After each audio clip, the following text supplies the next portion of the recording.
Hello everyone. Wow, it's been a minute. It's been a long hot minute, and I cannot believe that I haven't been in the studio for so long. But I am here now, and I'm so excited that we're starting up with season 3. Drum rolls. Wow, we have been doing a lot of planning behind the scenes. We have done some revamping, some strategy, like planning sessions. But even from all the good stuff, the good stuff in terms of planning, a lot has been happening in terms of life. Life has just, wow, it has been a lot. For those who don't know, I am a junior in college, and so I've had a lot of really challenging classes. I've had so much to juggle, and then, just the responsibilities that come with being closer to leaving college. So that has been a lot too. So apart from all the good stuff, the planning, there have also been really important stuff that haven't been as, good in quote. But that doesn't take away from the experience. I think everything comes together to make the entire experience. It's the good and the bad, the times we're happy and the times we cry. That makes the full experience. And I think that those shouldn't be discounted, which is why I mentioned them. So yes, that being said, we are starting off season 3, and we're going to be talking about wellness through the lenses and perspectives of different parts or systems of our body. And we're going to be saying, okay, how do these parts, or how do these systems, or how do these organs influence our wellness, and why should we care, or how should we care? Because sometimes we know why we should care, but we don't know how we should care. So we are going to be taking a deep dive into that, and I'm so excited to have you join us. So today we're going to be starting up with our first episode, and we will be talking about a very important organ in the body. And to do that, please join me in welcoming the amazing Julie Gray. Oh my gosh, Julie, welcome to the studio, and thank you for joining us. Thank you for having me, Ruth. It's a real privilege to be here. Oh my gosh, I'm so glad you could make the time. I know, guys, Julie is so busy, but she said, I'm committed to this community. And so she took out the time. And so I am deeply, deeply thankful. And so please let us know if you have any comments, questions as you listen to this episode, because Julie will be happy to answer them. Today, we will be talking about the brain. The brain is such an important organ of the body, and as we look at different parts and systems of the body, we want to start off by looking at the brain. And so today we'll be looking at mind over matter, understanding holistic brain wellness. So Julie, let's just start with the basics. How does the brain impact our overall well-being, and why should we pay particular attention to it? Like, what's so important there that we need to look at and think of? Great question. I think many people think of the brain as something entirely separate from the rest of the body. Maybe that gets trapped in sort of thoughts about emotional health or emotional well-being. Mm-hmm. And as humans, I think we have a tendency to separate what happens in my mind, which is how many of us think of our brain, yes, is really different from what's happening in my body. Yes. Mm-hmm. And that is where the trouble begins, because the brain is the center of the body and the control center for the body. And I think we realize that, but we forget. And that there's neglect that can happen, and a lack of consideration for how important it is to really feed, nourish, and be kind to ourselves, starting with our brain. Yeah. That's really true. I really like what you said about sometimes we can forget, because that's true. We think about, how do I take care of my my skin, or how do I take care of my my hair, maybe, but how do I take care of my brain? That's not something we're thinking of every day for many of us. So I'm really glad you mentioned that. And today we're looking at brain health. Well, how would you define brain health? Not really define, because I feel like that's there is no definition, but what would you consider brain health, or how would you describe brain health to someone? Sure. So I think that brain health is a state in which you are supplying your brain with all the vital things it needs, the support that it needs to function well. Yes. Whether that's food, whether that's exercise, whether that's sleep, whether that's things related to emotional well-being. The brain really will function better if you are aware of the way your actions impact your brain health. Yes. And that's a little bit generalistic, but that's how I choose to think about it. The brain needs support. Yes. Yes, that's very true. And we know that the brain is the command center for our nervous system and enables our thoughts, memories, movements, emotions. It's so complex and does a lot. And then if we don't take care of it, if we don't feed it with the right things, if we don't put it in the right conditions, then we will not be able to perform optimally. Exactly. And I think we don't talk about that much either, which is why I'm really glad you're touching on this today. Yes. I think many of us assume our brain is just our brain and it will be fine. Yes. That's so true. You know, it will take care of itself. Right. Yeah. Right. Unless I get a concussion, and then maybe my brain will need a little bit of assistance. But I think other than that, it's not something humans think about. Yes. That's a really good point. And that's why today we'll be talking about stress and diet and exercise and sleep and social connections, how all of these impact our brain, because they're so important. And if we don't do them, the brain can't, if you don't take care of the brain can't just take care of itself by itself, Right. It can't just bring the nutrients to itself without you eating, Right. And so that's why I know that there's a lot of intentionality involved in taking care of our brain. And so I'm going to start with something that I know a lot of people can relate with, in terms of how our brain responds to things around us, which is stress. In our very fast-paced world, in our fast-paced societies, how do you think, what do you think is the relationship of our brain and the stress we feel? Is there a connection? Is it a way the brain is sending signals? When we feel stressed, can we link it back to our brain? Yes, absolutely.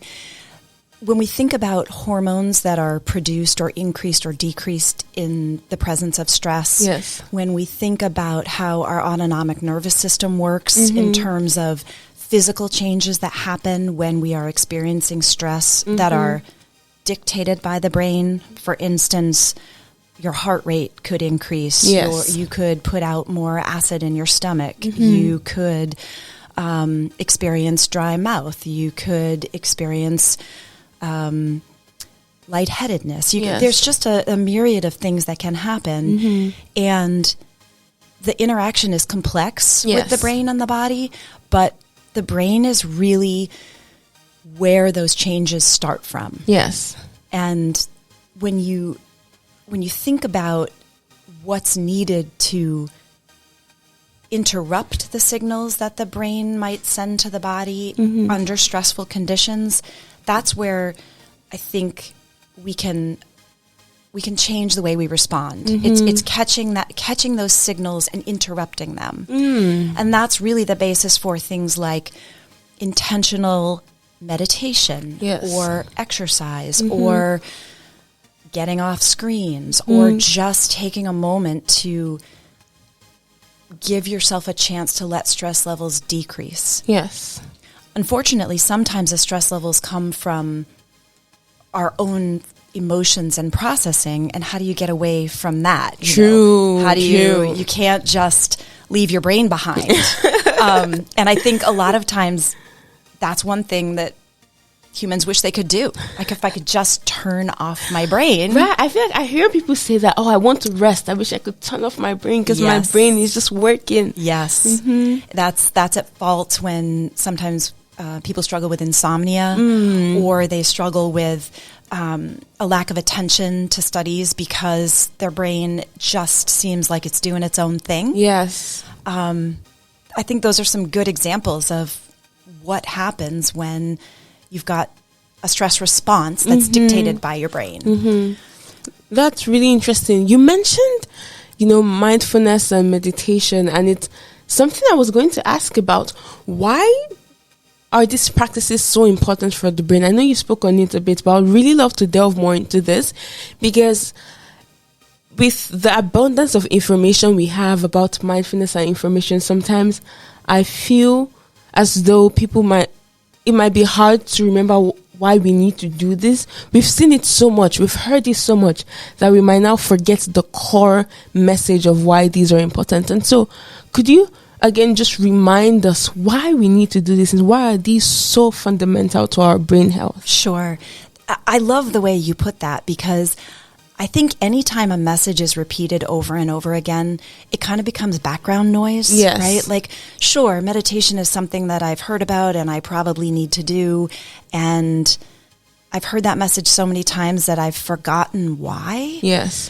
And so the way I like to think about it is I take it back to long ago times when our lives were run really by lightness and dark. Yes. Right? We rose when the light first started in the morning, and as the light receded at the end of the day, we thought about winding down and going to sleep. And our life was dictated by circadian rhythm and was very responsive to light. Yes. Where we are now is a time when there may be artificial light all the time. That's true. And we've really lost touch with our ability to let our body respond to changes in the environment. I'm sure there are days when students here at Bowdoin don't, maybe go outside just to go between classes. There's no time spent in a different setting to let the light of the day or the dark of the evening give you signals that might help you de-stress or wind down. Yes. So when I think about meditation and I think about mindfulness, I sometimes try to move away from those words because I think they're overused. Yes, that's true.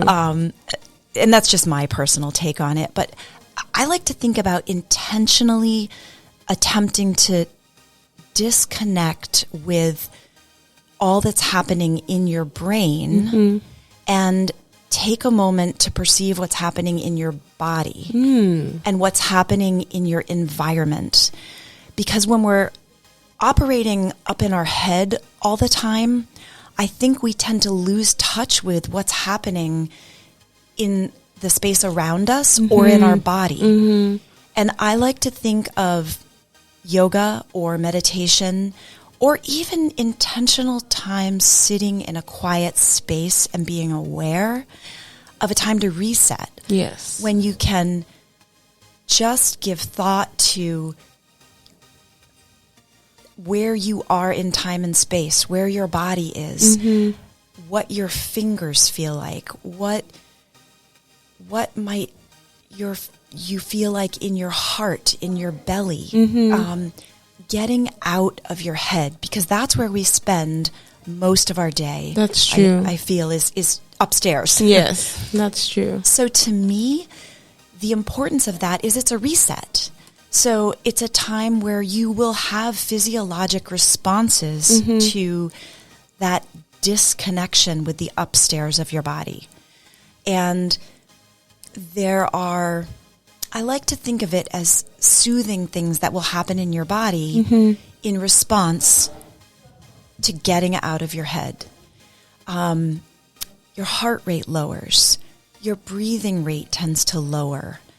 Your stress levels often will lower because you're taking time away from all the things that have been distracting you. So for me, that's really what it's about. And I think sometimes we feel stressed to do something properly, right? Like I've heard about meditation. It seems like there's a process. It's one more set of instructions to follow. That's true. I get that feeling. You know, and I don't know if I'm going to do it right. And how can I get out of my head when I'm focusing on, okay, I'm supposed to let these thoughts drift by, but I can't. And now I'm stressed because I can't even meditate properly. It's really more about taking the time to appreciate what's happening in the rest of your body and your environment. Yes. And oh my gosh, I just want to say, I think it's really interesting how you mentioned that sometimes we are stressed because we're not getting it right, which is just really funny because we're stressed about doing the thing that's supposed to make us not stressed. Absolutely. Absolutely. Oh my gosh, how ironic is that? So thank you for mentioning that. I have been thinking of it, we say do meditation, mindfulness, and all of these really good things, but sometimes we can just truly forget why we're to do them. And sometimes we might not forget just because we've heard them too much. Sometimes we might forget because we've done them a lot and we are saying, oh, wait, why am I doing this again? Right. So I'm so glad you mentioned that because these things go a long way in impacting our health. And it doesn't have to be so long. It could be 5 minutes. It could be 5 minutes or 10 minutes, just something that works for you. It's a case by case basis. It's not one practice fits all because not everyone needs the same thing. Not everyone has the same time or resources. Right. And so I'm really glad you mentioned that. And we would still come back to this and speak about practical ways people can build a regime or build structures around these kind of things because I think it's really, really important.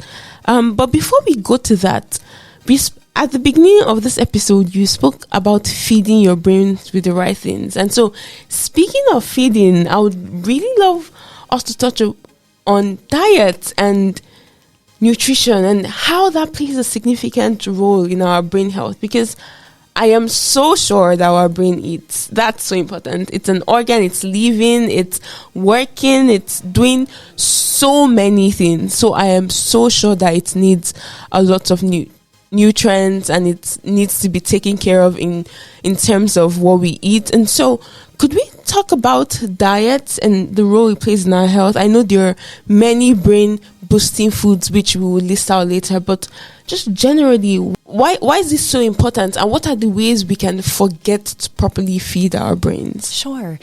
I love this question because I also think it gets back to, once again, we have messaging about food all the time. Yes. And I think sometimes it gets overwhelming.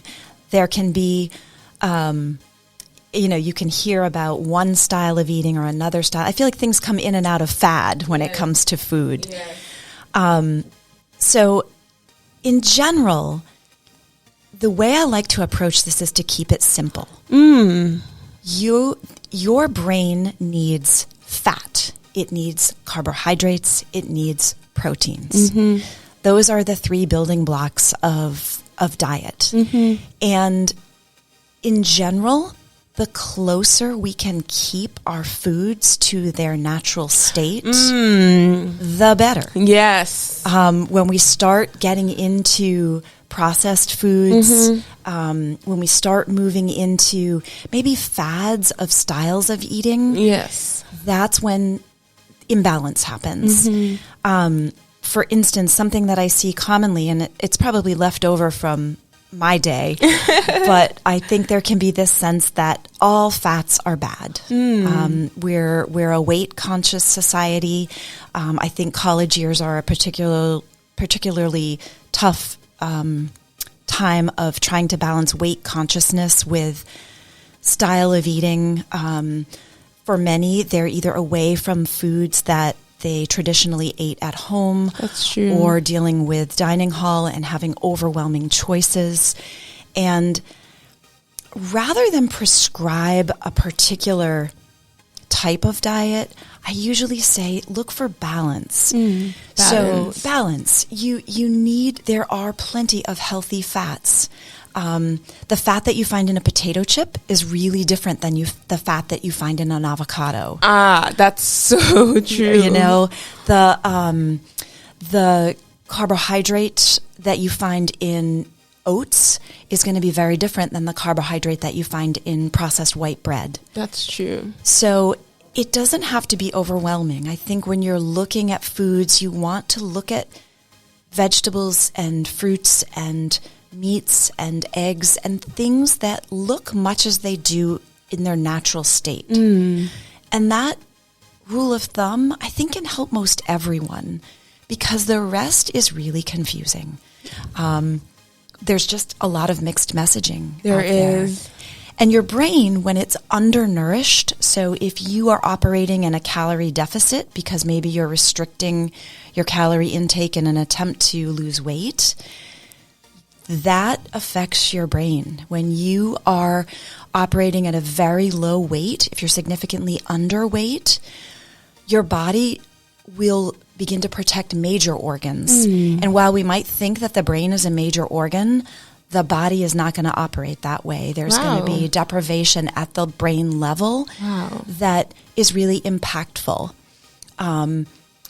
It's not necessarily appreciated by people. You know, I'm a student. I'm still doing really well in all of my classes. I'm still able to do everything I need to do to succeed academically. But perhaps there's suffering happening in other areas of someone's life. I'm not sleeping well. I don't have the proper energy levels to do other things. Attention may not be what it should be, or concentration. So I don't think it's recognized how much the brain depends on an appropriate amount of calories and an appropriate distribution across food groups. Yes. But it's very important. And I would say fats in particular. And unfortunately, fats are so often seen as a villain. Yes, they get a lot of bad rep. They do. Healthy fats are a really different thing. I'm so glad you mentioned that distinction, really, because I think I didn't have to think of this until I got to college, you know, and I would look at the back of, you know, chips, for example, since you mentioned chips, and I would see saturated fat, trans fat, this fat, and it's like, why are there like 3 classes of fat at the back of this Right. chips, you know? And so I remember it was here I first looked up, you know, what really is trans fat? And then it was like, oh, it's a really bad type of fat. But then there are also really good fats. Just like you said, avocado is a source of really healthy fat, because your body needs fat for so many processes. And your brain especially needs fat because it's one of its major building blocks. And so when it's deprived of that, it's going to feel starved, just like we feel starved when we are hungry and deprived of nutrients. You know, our brain will feel starved too. And so that's so important. And we wish we could go into a deep dive on, you know, diet, but there's just so much to talk about. And so, you know, I really like what you said about keeping it simple, you know, and going for the natural. But that can be hard. It can be hard. That can be hard. How would you say, or what tips would you give to people on finding this kind of healthy fats and this food, especially when they're in places where it's hard to assess? Sure. And I want to back up a little bit and say, I'm not against potato chips, to be clear. Yes. Oh my gosh, yes. I need to make sure I say that I also live by the rule of all things in moderation. Yes. Because deprivation doesn't typically do good things. Yes. Very correct. When, you know, I think it's important, particularly in the dining hall setting. I think that's, you know, you can't escape that. That's your life for the most part, unless you're living off campus and not eating in the dining hall. And as you're looking around, I also think that if you can find a way to intuitively look at food, you will often get clues about what you might be needing. I'm sure it sounds a little corny, but we often will have cravings for things like salt or protein or And sometimes even sugar. That's a kind of a whole different kettle of clams. But I think giving yourself space to be thoughtful about food choices, or if you don't have time to be thoughtful, maybe thinking ahead of time. So this is what my typical breakfast looks like, and this is what my typical lunch and dinner looks like. And where can I make habits, or where can I develop habits or have a general idea of I want to include parts of each of these different food groups at each meal. Yes.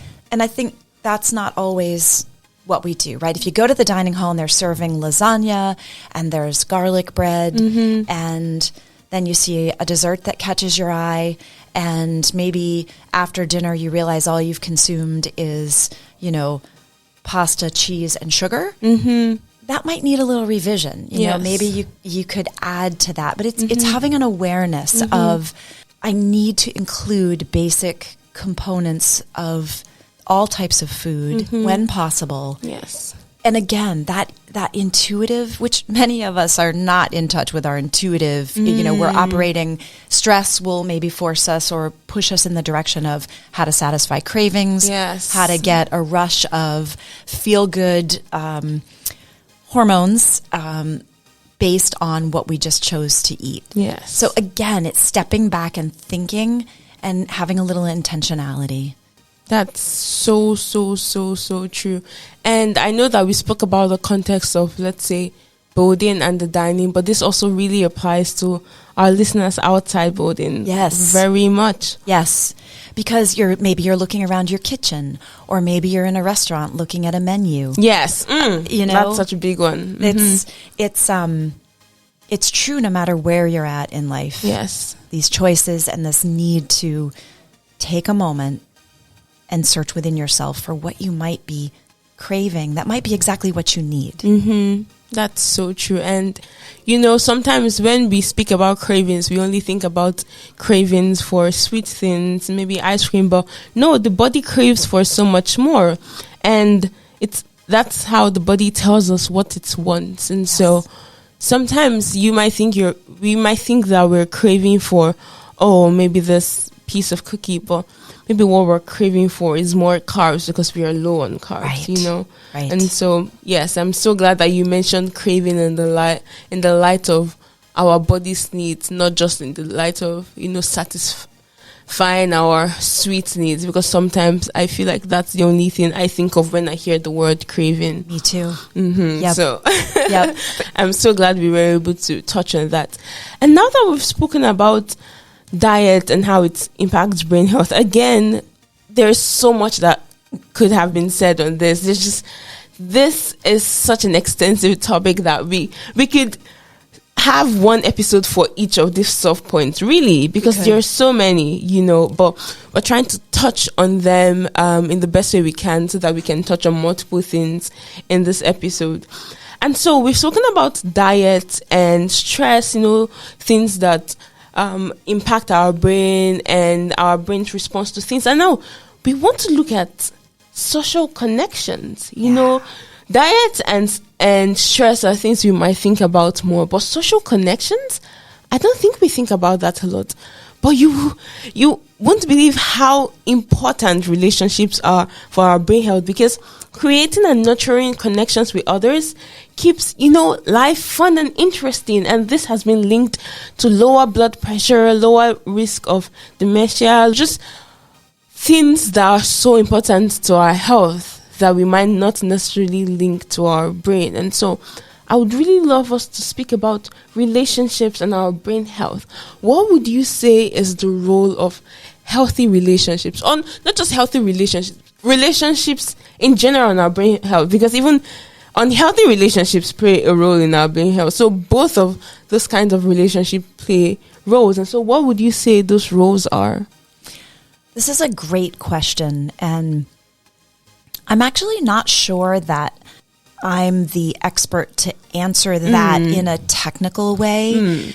But I would say that humans are social creatures. Yes. We are, again, I find myself going back to basics and when times were simpler.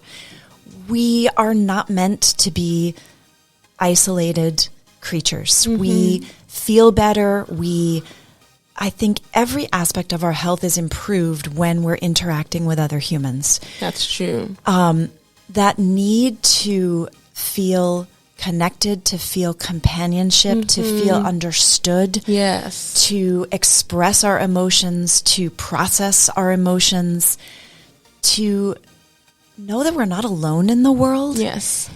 It impacts everything else we do. It impacts. So let's say you're feeling alone and isolated and sad and lonely, and you may find you have appetite suppression. You may find that your sleep is disrupted.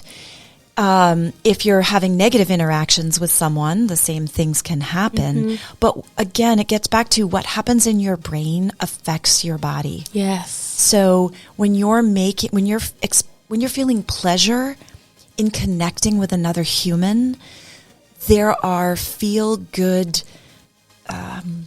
physiological responses that happen. Yes. And I believe they're critical. I'm sure there are people who could say, well, I'd be perfectly fine if I lived alone on a desert island and never interacted with anyone. And, maybe those people exist. But I think in general, the happy, healthy human needs and really craves interaction with other humans. Yes. And so I think that this realization is really important, because sometimes we might not link our brain's responses to certain things to our interactions with others. So we might be stressed and we might not realize that it's because of an interaction we're having, let's say, with our roommate or with a co-worker or with a family member, and that in turn might be affecting the brain. It's so connected. We might be anxious because we have this job we're applying for, and then that's impacting our sleep, which is impacting how we're eating, and then which is depriving our brain of the nutrients it needs to function. And so it's just so connected.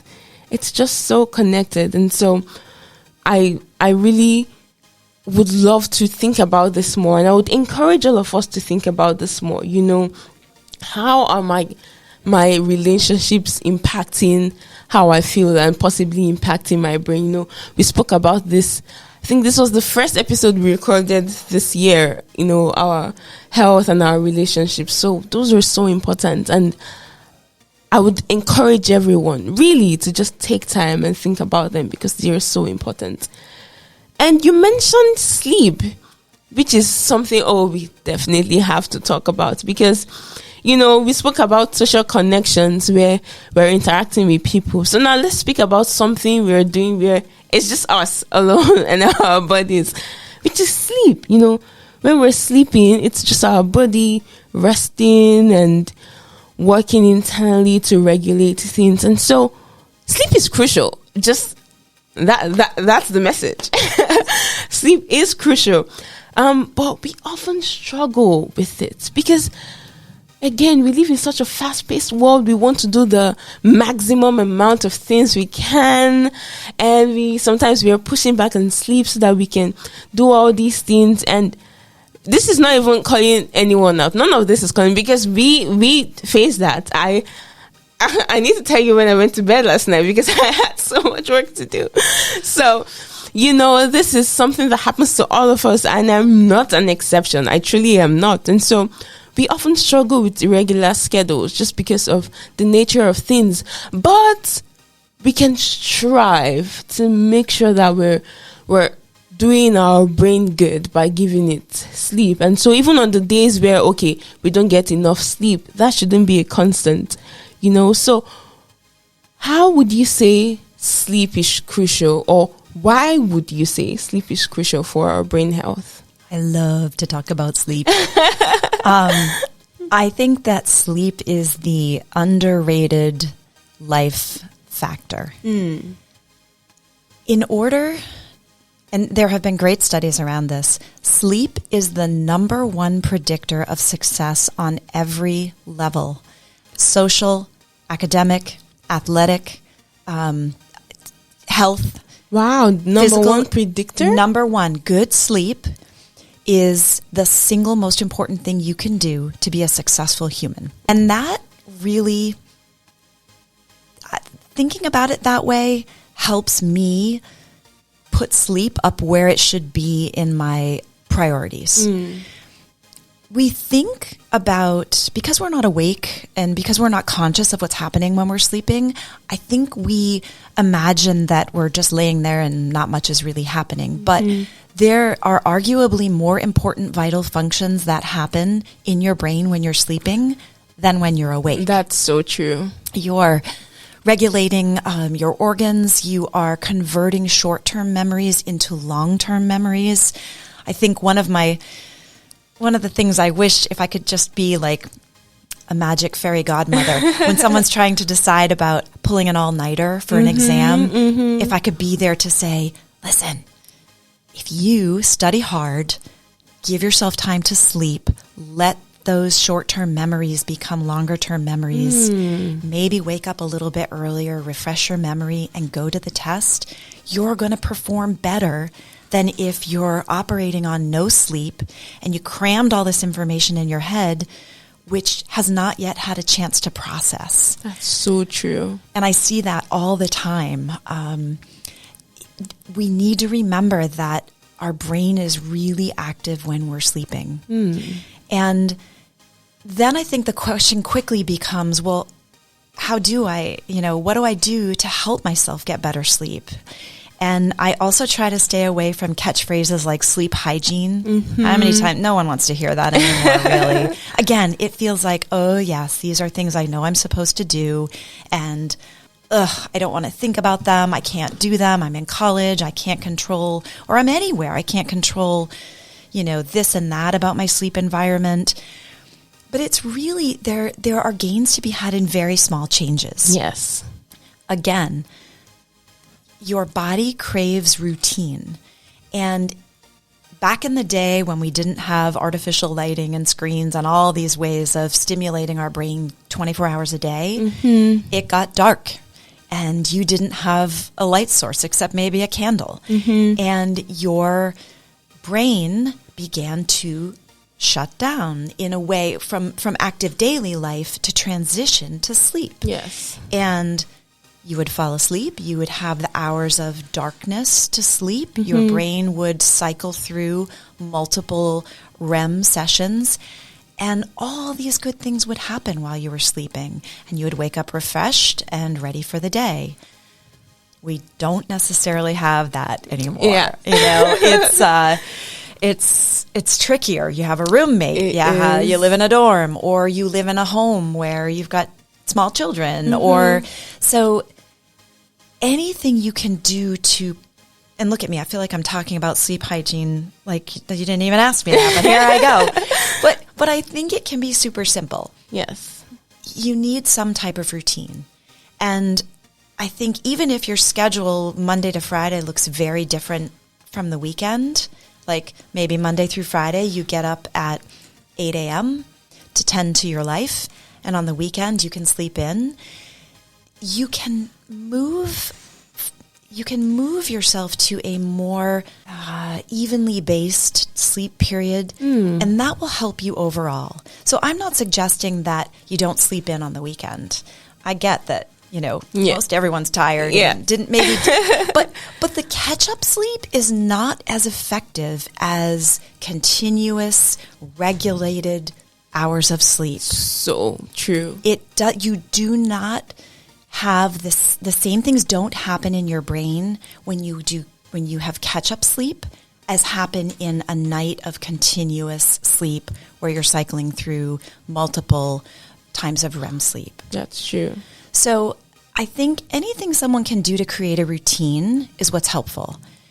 So maybe your routine is you shut down your screens and you take 15 minutes to, I can't believe I'm going to say this, I'm so old-fashioned, read a book.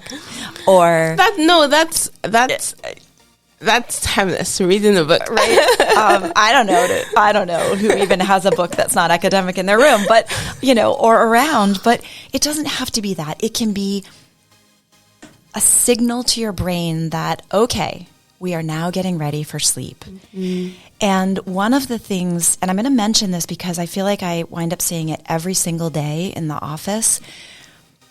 One thing that's crucial is if you get into bed and you haven't fallen asleep within 20 minutes, yes, you have missed the window for your natural sleep cycle. It is critical to get out of bed, to find something to do that's low light, because as soon as you look at your phone or open your laptop, you've got blue light that's telling your brain it's time to be awake. Yes. So you need a low light activity until you start feeling sleepy again. And then you go back into bed and you give yourself 20 minutes to fall asleep. The longer you lay in bed without falling asleep, the worse the problem becomes. And I don't know how many times I hear, I got in bed at 12, I didn't go to sleep until 3. Whoa. Maybe that's, an extreme example, but it's really important.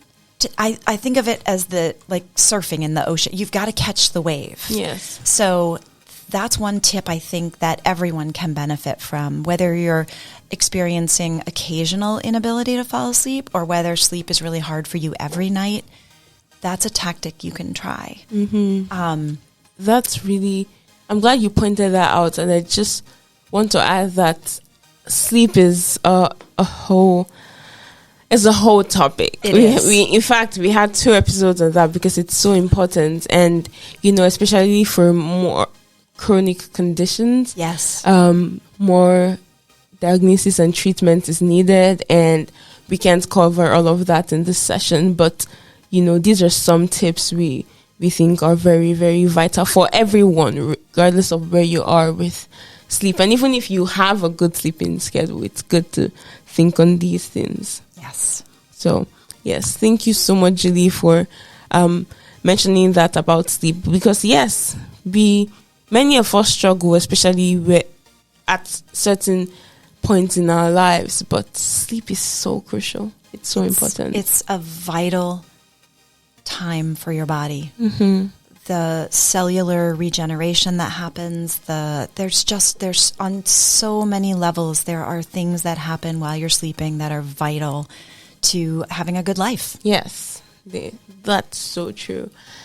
And now as we wrap up, I want us to touch on the things we can do to feed our brain, right? And by feeding, now I don't just mean, in terms of diet. In general, to feed our brain right, to treat our brain right, and now we spoke about diet and nutrition, so maybe we can speak about that, but we'll also speak about, mindfulness activities or brain training exercise. So what are some brain boosting foods you think we can or we should incorporate into our diet as much as we can? We know that sometimes it might not be easy, and depending on where you are, it might be harder to assess. But what would you say are some brain boosting foods or foods that you think are very vital for our brain health? Sure. I think, again, it's going to come back to healthy fats. Mm-hmm. So I think about things like olive oil or avocado or a handful of nuts. Mm-hmm. I think about protein sources, and I think folks who follow a vegetarian or vegan diet probably struggle with this more so than any other group. Mm-hmm. Green leafy vegetables. Yes. We need, and again, it can be as simple as looking at the different colors of foods. You want richly colored foods. Eggs. We want berries. A big one. I don't think there has to be a particular effort to include specific foods. I'm a firm believer that it all comes back to balance and foods in their natural state. And that might seem oversimplified, mm-hmm. but often I'm talking with patients about vitamin supplementation or this type of supplement or that type of supplement. And unless someone has an underlying chronic health condition, many of those needs can be met with intentional variety a variety of foods and making sure you're sampling from each of the different major food groups. Yes. So that seems like I'm giving you a squishy answer. No. But I think when we get too focused on any one type of food group, yes, we get confused and I think we get lost. Yes. And when we get lost in our thoughts about what food to eat, we tend to divert to the quick and easy. Yes. So that's where I land on that.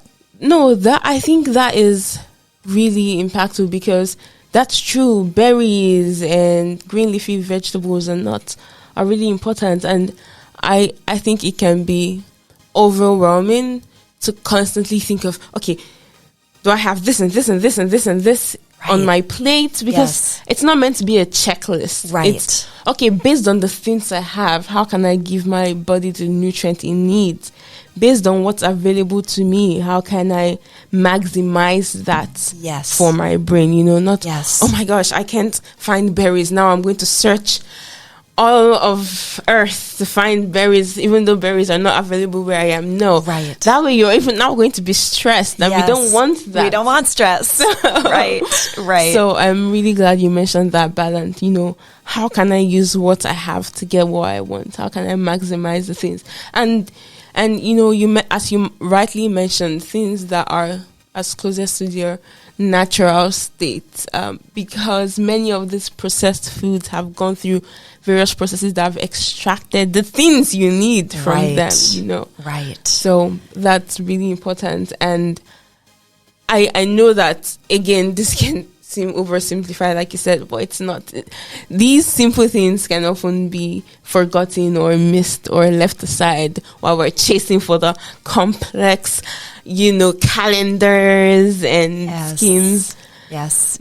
I think too, there's a lot of misinformation in the world, and dietary information has been, it changes all the time. It does. But I will say, I think the one thing that doesn't ever seem to change is foods in their natural state. Foods that look like they did when they were grown or aren't overly processed.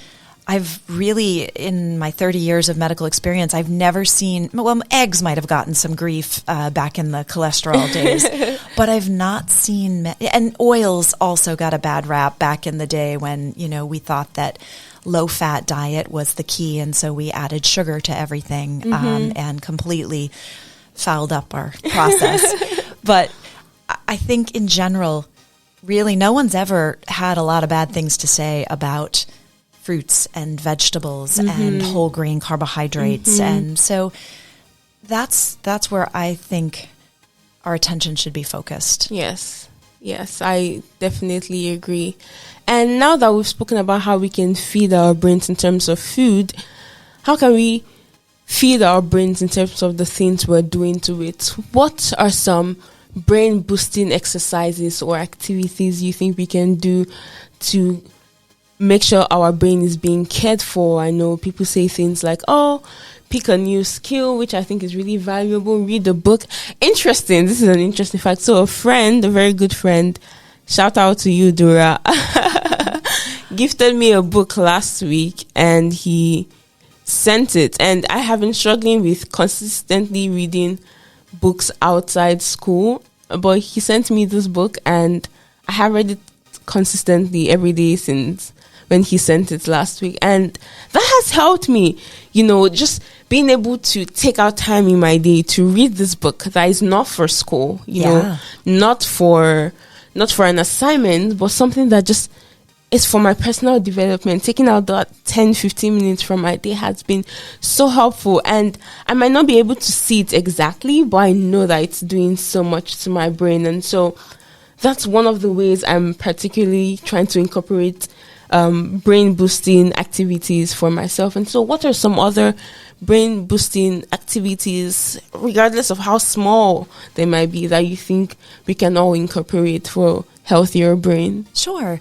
So it's funny because I think about this from a college lens and I think about this from a life lens. And I don't think we can ignore the fact that they're different, right? When you're a student and you're taking classes and you're learning and you're stimulating your brain in an academic way, yes, a lot of your attention is really focused in one area. And I think that I would say there are different things an academically motivated or oriented person can do versus someone in the working world. Yes. Versus someone who is maybe a stay-at-home parent. In general, it's funny, it feels like food. It's about variety. It's about variety. You can listen to music. You can take it's engaging your brain in different ways. So, for instance, let's be wild and crazy and talk about a stay-at-home parent, right? So a stay-at-home parent is perhaps doing a lot of routine tasks with their hands. They're cooking, they're doing laundry, they're that's a very physically based task. In addition to the emotional task of parenting. Yes. That person could benefit from maybe also finding a way to incorporate exercise. And by that, I just mean getting outside and walking, leaving the home, listening to a podcast, having conversation with someone that's not a child. Yes.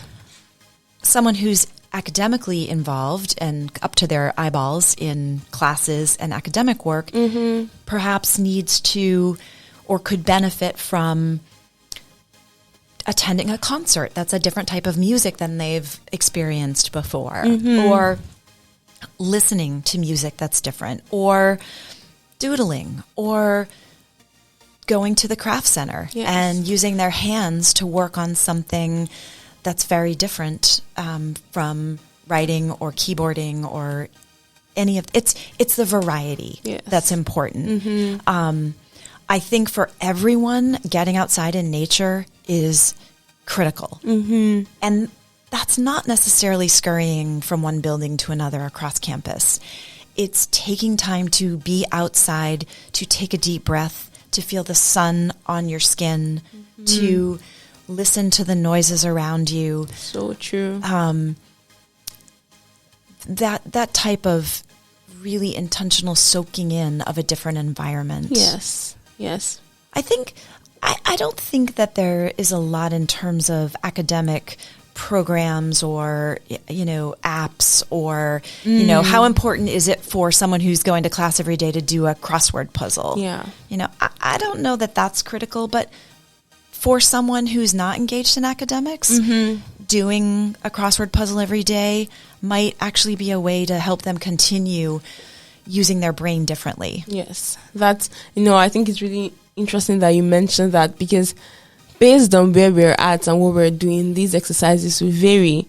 And so sometimes if we're trying to incorporate just what anyone is doing, we might be neglecting the fact that our brain needs something different. Right. So it's really, really important to, to think of what am I engaged in? Yes. And so what might my brain need? Maybe I'm someone who is in the lab all the time, and so I'm using my brain so much to, think of very important and academic things. And so maybe what my brain needs isn't another very academically challenging brain boosting exercise. Maybe it's something more relaxing, Right. And so I think that finding that is so important. And so again, just like I encouraged earlier in this episode, please take the time to just sit and say, what do I think I need? Right. Like almost have a conversation with your brain and say, okay, what do you need? Tell me. Right. Maybe you're someone who does, something in arts. And so maybe doing something else outside of your scope of art might challenge your brain in a new way and be something you like. So right. I really like that you mentioned that for many of us, it might be different. And so finally, we spoke about stress when we started. And so I would like us to, come full circle and say it can be a lot to find out how to manage stress, but what are some of your tips on really managing stress and just taking care of our brain when we are in the midst of activities we can't really control, mind over matter. How can we center ourselves in the midst of stress and anxiety and all of that? And how can we help our brains when it's seeming as though, oh man, I'm so stressed all the time because I'm not getting good sleep or eating well and everything is just compounding? What are the things we can do? Sure. Man, if I knew the answer to this question, I would be, writing books.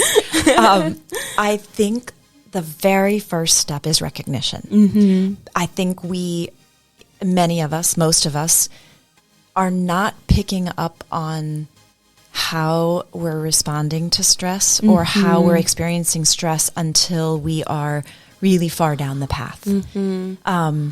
There are some things that are unavoidable, right? Like maybe you're stressed because you have an exam coming, and that's legit. And that is legit. That's real stress. But recognizing it, so let's say you're preparing for an exam and you're studying and you're feeling your heart rate go up and you're sweating and maybe you're getting a headache and maybe your gut's starting to hurt. Recognizing that, taking a step back, unplugging for a moment, checking in with your body, adjusting your breath. We really can change what's happening in our body with deep, intentional breathing. Mm-hmm. That reset, but pushing that reset button is what's going to help. It's the recognition and taking a step. Yes. Sometimes another little tidbit that I like to think about is it's physiologically impossible to feel stress and empathy at the same time. Those two things cannot exist in us at the same time. So one of my tips is, if you're feeling that increased stress level, think of something that really brings out your empathy, or think about a situation that, I don't want to say sadness is not the same thing as empathy, but sometimes we find ourselves thinking about a sad topic to bring up empathy. But maybe you take the time to do something nice for someone else. Maybe you distract yourself with hey, I've noticed that my friend is feeling down. I'm going to make sure that I send them a text right now that I'm thinking of them. That can often really minimize the stress response too. And I've used that successfully. I've put it to the test. So I heartily believe in that one. That's so profound. And I am glad you mentioned that, because again, just like you said, if we had the answers, we would be writing books. But, there isn't any set in stone answer, and it's something we're still discovering. And so, yes, that was so good.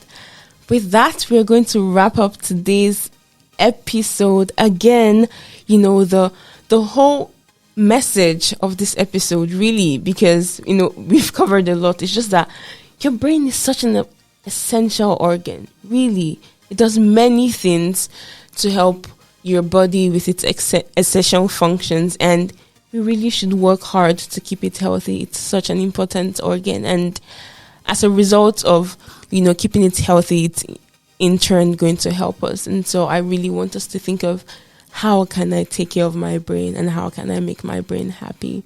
And so I encourage you to reflect on this and ask the question, how can I keep my brain healthy? What are some of the small changes I can make? Some of the things I can include, some of the things I should take out. Maybe it's using screens on the bed. Okay, what if you say, I'm going to stop that? I'm going to use my screens while I'm sitting on a couch at my desk. Yeah. But once I'm on my bed, I'm going to stop using my phone. I started doing that, I think, last year, and that has been really helpful, because I set my alarm.